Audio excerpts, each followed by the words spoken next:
Our next speaker is Irish Consul General Owen Feeney, to whom the committee is indebted for his valuable guidance and support. Owen.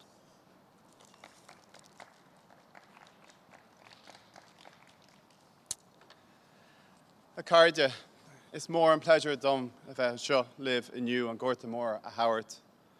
I would also like to at the outset associate myself with the acknowledgement of country and to acknowledge the traditional custodians of this land, the Gadigal people of the Eora nation, and to pay my respects to their elders past, present and emerging. As Ireland's Consul General to New South Wales, it is a great honour to participate in this morning's ceremony. Today we recall all those who have suffered and left our island during what was a really defining period in Irish history. I wish to offer the apologies of my friend and colleague, Ambassador O'Quayle. I know himself and Carmel would very much have liked to have been here this morning to join you in recalling this moment in Irish history. At the outset, I would also like to pay tribute and to acknowledge the commitment to this memory of Sydney Living Museum, of Adam Lindsay and his team for hosting this monument and for the most wonderful renovation they have done to the building that we look at today. It's wonderful to hear that it has reopened and that the story, which is so intrinsic and central to the Irish story in Australia, continues to be shared with new audiences. And I just want to congratulate you for the way in which you have embraced technology in telling that story in such an engaging manner. I had the opportunity when it first reopened, to hear Margaret Hurley's narration and was also struck by the fact that she shares a surname with the Governor-General of Australia, Governor-General David Hurley, who I had the honour to help in his research of his genealogy. He is not a descendant of Margaret Hurley, but Murto Hurley, who was probably one of the convicts who came through here from Ballinasspittle in Cork. So it's wonderful to see her at the centre of your story, and thank you for continuing to embrace that story and to share it. There are many things, as Consul General, that I love about this monument. Not just the legacy that it upholds and the history that it recalls, but also the stories that I've heard in the last 2 years of its origins, the effort and battles that went in to bring it into existence.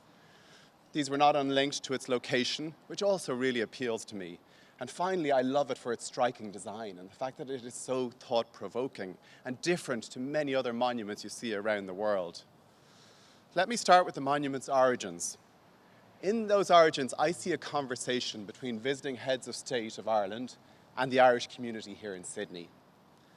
This conversation started with the call made by our former President, Mary Robinson, when she visited Australia in 1995. The call was responded to by the community, led by the late Tom Power, who drove this project, and to whom we owe an incredible debt of gratitude for the fact that we are standing here today marking the unveiling of the monument. His considerable contribution was acknowledged by President Michael D. Higgins in 2018 when Tom was posthumously awarded the Presidential Distinguished Service Award. Tom was only the third ever Australian-based recipient of this award. President Higgins, of course, had seen firsthand the impact of this monument, including in 2018 when he visited and laid a floral tribute with Premier Gladys Berejiklian. I'd also like, in the year that he passed, to recall the contribution and leadership offered by Jack Mundy in making sure that this monument was erected and erected here as well. The presidential conversation continued, which was initiated by Mary Robinson, continued when Mary McAleese, as president, visited and inaugurated the memorial. When she returned to Sydney, she saw the final construction and she marvelled at Hussein and Angela Valamaneish's striking and evocative design. President McAleese saw the symbolism of the Earl Grey girls' journey, with the walls of the barracks opening to them and Australia revealing itself. This was an Australia that they would go on to shape, the 4,114 girls who came out during that time. President McAleese acknowledged the debt that we owe those girls, and indeed all the men, women and children who came from Ireland with little and built up this great democracy under the Southern Cross. Out of their courage, guts and gumption, she said, was distilled the Australian spirit that we love today. For me, at a time when we are still unfortunately talking about erecting walls and barriers, there is something very powerful about the idea of a wall being pushed open and being pushed back to reveal a new country. To my mind, it speaks to the resilience of migrants, the sacrifices they make, but also the strength that they bring in what they leave behind and what they contribute to their new country. I was struck when I first arrived here in Sydney by the location of the monument. Not only within the walls of the barracks that are so steeped in Irish Australian history, but also for the fact that it looks out to Hyde Park, which was the site of many of the early St. Patrick's Day celebrations here in the city. And also that it looks out to St. Mary's Cathedral, which Father Terry and so many Irish Catholics fought for here in Sydney. And as many have wryly noted, that it also sits very quietly and discreetly and beautifully telling its story next to Queen Victoria across the street. The monument really is a fitting legacy to the brave stories of the orphan girls.